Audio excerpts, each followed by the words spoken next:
Sveiki bičiuliai,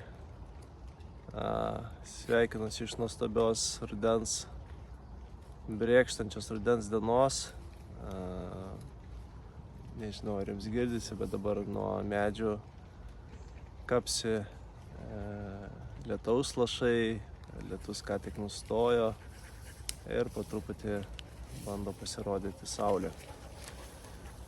Ruduo yra turbūt vienas mėgstamiausių mano metų laikų ir aš galvoju, kad dauguma žmonių, dauguma linkusių į tokią vidinę refleksiją žmonių, tai yra mėgstamas metų laikas, kadangi baigėsi vasara, o vasara pas mus yra labai trumpa.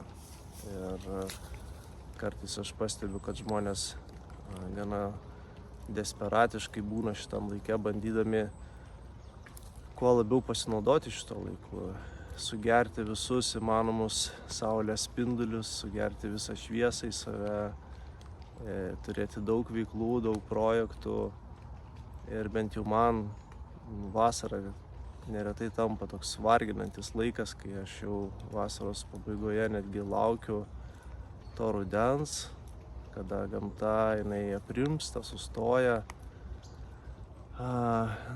pradeda ruošti savo giliam poilsiui ir mintis atrodo taip pat stoja į savo vietas.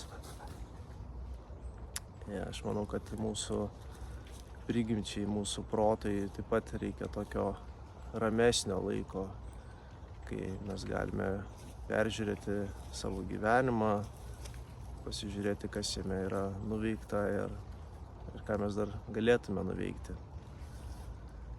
Tai išnaudokim šitą laiką,